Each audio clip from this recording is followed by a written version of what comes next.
Welcome to another episode of the Social Work Come Up. The Social Work Come Up is a podcast for social workers discussing all things that are important to us as social workers. This particular series is about the clinical licensure exam. Tonight's topic is the cost. Licensure ain't cheap. And Hmm. my guest today is Tarina.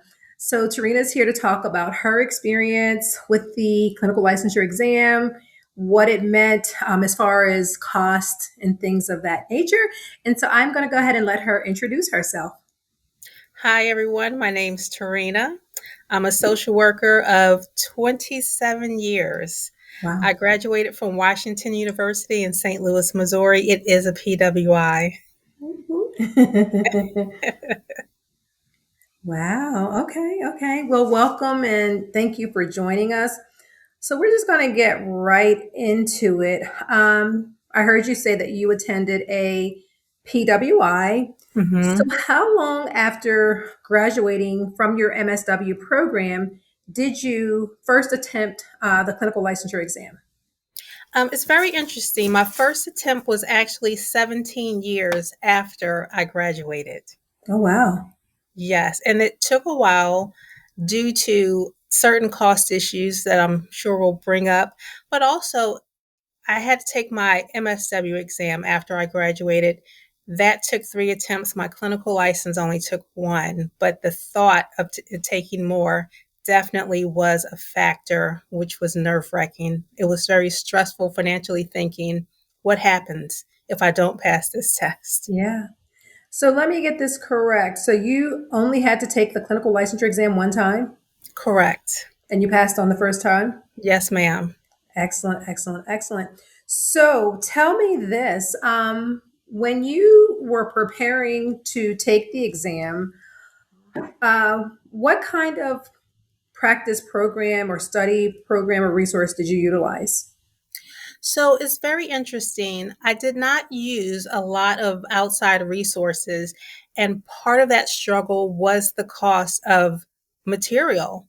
When you look online, everything at the time, being a social worker, I mean, you don't get paid as much as you would like. So everything was expensive.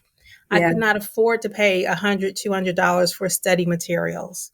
So a lot of things I did were free tests, which only gave you maybe 20 questions and answers. I'd used the social work guide where I applied. They had a little section with questions in it for the clinical exam. So a lot of resources I used were free resources, or maybe a few that came from coworkers who were also studying for the exam. But as far as purchasing anything myself, I just couldn't afford it. wow, I heard that. So, what hidden costs surprised you, or what costs at all surprised you? The cost, one, of taking the exam was very expensive. It was very expensive. It was a motivating factor in how I tested. So previously, when I tested for an exam, I maybe would rush through it. I wasn't paying as much attention. I'm not sure. But I know for the clinical exam, the thought was in my head, if I don't pass this, how am I going to afford to take this test again? So when I took this exam, I was very methodical with how I tested. I was patient. I read through the questions. I tried not to second guess, because if you guess long, they say you guess wrong. So I would Yes. take my time, read through the questions, and eliminate. That, I believe, was key for me, is the elimination of two answers and focus on the other two that may have been more relevant. Gotcha. So the cost of taking the exam was definitely a surprise. The cost of buying material, oh my gosh, there's a lot out there, but I just couldn't afford it. And what really surprised me was the cost of supervision. And Mm, that spoke is about why that. it took so long for me to take the exam, because I did not have $25, $40 an hour to pay someone for all the supervision that I needed. And where I worked, I didn't have a clinical social worker. I was actually supervised by nurses for about 15 years. And that was not the requirement to take the exam. So, thank you for that. Supervision can be costly. Hmm. How did you ultimately end up getting your supervision? Was it free or did you end up paying someone? What did that look like? So, no, I didn't end up paying anyone. We finally got a social worker that worked with us. Let me tell you, what a relief. It might have been one of the reasons he was hired. Wow, good And thing. that way, yes, that way we were able to get the clinical supervision that we needed in office. Otherwise, it could have been even longer. And that's really because the clinical licensure was not a requirement for what I did. So that's why nurses were the supervisors. That's why everyone else had an MSW just like I did. And clinical license just was not something they thought about inside the office. Wow. So let me get this straight. So, first, you have the cost of preparing for the exam. Then you Hmm. have to pay to take the exam. Well, Hmm. back up, we need the supervision. So there's the Right. cost of supervision, the cost of preparing, and the Hmm. cost for actually applying to sit for the exam. Yes. Yes. How did those stressors impact your life? It was very impactful because you always want to do more. You want to do more for yourself professionally. You want to accomplish more for your family. And that was one barrier, the cost of it, that I was struggling to get past. And just to be quite open and honest, I was recently divorced. So, and I mean, Mm, freshly divorced. yeah, So there were so many costs. There was time. I needed someone to watch my kids. I mean, there were just everything, every little thing added up at one time.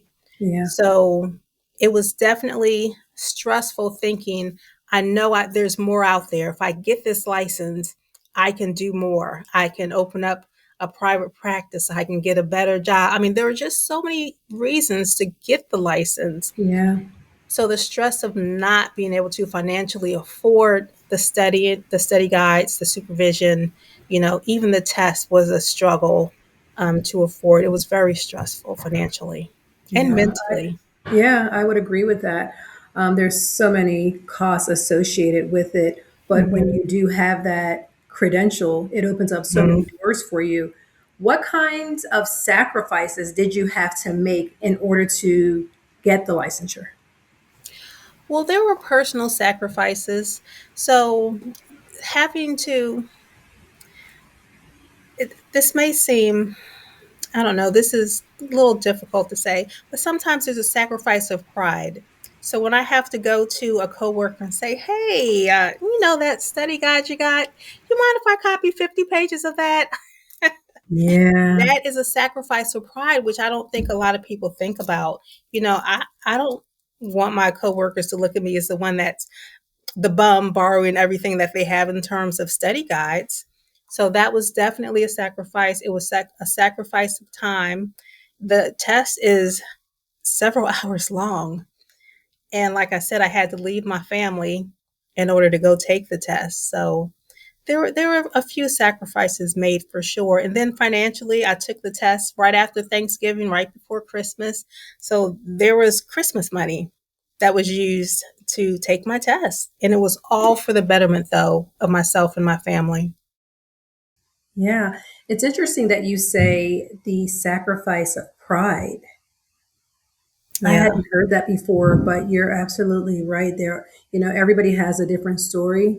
Hmm. Tell us a little bit about how the clinical licensure designation, credential, if you will, opened up doors for you. So it opened up doors in different ways that I was not expecting. Definitely where I was living when I got my clinical license, it made me eligible for a PIP, which is a private independent practitioner license, which is a shingle you can hang up in order to do your counseling. So I've had multiple offers to do counseling and counseling services, which is fantastic. It's work from home opportunity. It's money you can make while you're, on the weekend after work. That right there, that opportunity alone. And when I tell you they don't stop coming in, it's fantastic. So I appreciate that. The job I had following the job I was working at when I got my license, we had a social work supervisor. So they prided and praised everyone who did have a clinical license. They encouraged everyone to have their clinical license. So once I was out of, per se, the nursing realm and more in the social worker realm, it was an issue, a matter of pride.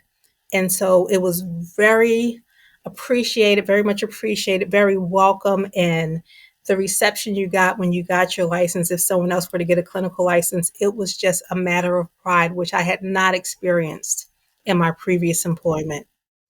Wow. But you would say the struggle was absolutely worth it? I believe the struggle was absolutely worth it. If and when I get to retire, I can still do private practice. So that is something I can take into later years of my life. No one at this point, other than something that I may do, can take my clinical license away from me. So I am happy to have it. I am so thankful to have it because it will stay with me for the rest of my life. Wow. Wow. That's deep. So I want to ask you, you mentioned earlier that you really didn't use resources. Mhm. You used other people's resources, but you didn't buy like a program. What would Correct. you recommend for new social workers? So for someone coming, into the field and maybe just graduating and looking to take their clinical Mhm. licensure exam in the next 4 years, based on what you've heard and your work experience, what do you think is the best method for them to study? I think everyone has a different study method. So that's a little difficult to say.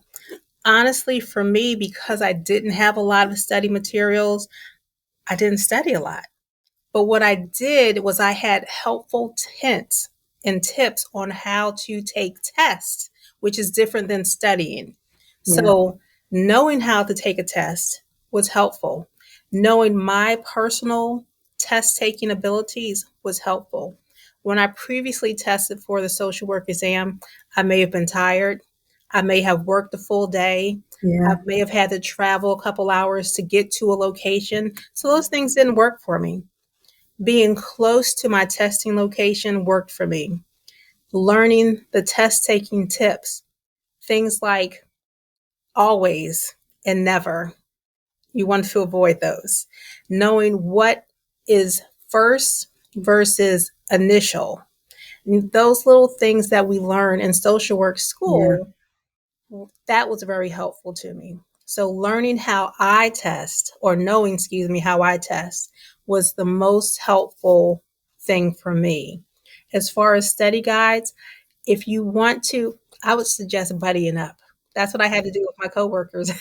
Yes. So Great being idea. a Great idea. yes, being a buddy with someone and sharing, you share that experience of the anxiety of, this is a big test we have to take. It is expensive. It's going to be hours long. So having someone to share that with, I was fortunate. Not only did we have the clinical supervisor at my job, another social worker, but I had an additional social worker at work. We did our clinical supervision together. So we went through the struggle of Great idea. supervision. We went through the struggle of what are we going to do? When are you going to take Great your idea. test? How are you studying? What questions do you have? So having that person that you can bounce things off of, your support person, I think that was really helpful for me. I like that. That's a great idea. That's the first time during this series that I heard someone say, buddy, to have a buddy, Mhm. and buddy up, if you will. Right. Um, Yes. the question that I forgot to ask you is, Mhm. how long did you study? Like, was it 6 months? Was it 3 months? Was it 6 weeks? How long did you So study? that off and on, we probably started getting our study materials or, looking at guides about a year before we actually finished our supervision. From supervision to actually taking the test, we finished supervision probably the end of June. I took my test at the end of November of the same year. So there wasn't a lot of in between time after supervision. And I think if I were supervising someone, I would incorporate study questions, test questions, how you test. I would incorporate that in the supervision, because it's one thing to sit there and talk about case studies and how are your cases going and things like that. But learning how to test is critical. It's critical to start to ease your mind. Can you And say that one again for the audience? Learning how to test. it is critical, because one thing I've told people since I took my exam, don't overstudy. People get caught up in worrying about, oh, I got to learn this and I have to know this and I have to know this. But when you're overstudying, it's almost as bad as not having anything at all, because your mind is constantly worrying, well, did I do this? And I think that's where the overthinking comes in. And you really have to woosah, breathe out, and, know that it's going to be okay. Take your time, read thoroughly, eliminate. That was my strategy. I like that. I like that. So tell the audience this. If there was one piece of information, one nugget, one gem that you could leave for someone looking to take the exam, what would that one piece of information that's most important in your opinion be? I don't know if I have any gems or not, but what I think is most important is to relax, and it's going to be okay. It is a test, yes. It is hours long, yes. However, if you don't overstress yourself and don't overthink it, you will be okay. It is very important, but don't stress yourself out thinking I've got to pass this test. It will be okay at the end of the day. So I don't know. It's not a gem or a nugget, but I want people to know that it's okay. It's okay. Yeah. So that also goes with having a buddy, someone you can kind of bounce this off of. They are your stress relief. I think as social workers, sometimes we forget, even if you're the counselor, you need a counselor, because we hold so many things inside. We have so many secrets and we're helping so many other people. We forget sometimes that we are also human and need someone to talk to. So having someone to talk to, someone to relax with, if you're religious, to pray with before you take your exam, someone who can just help you refocus and recenter. So it'll be okay. Breathe in, breathe out. You'll be all right. I love that. Thank you, Tarina.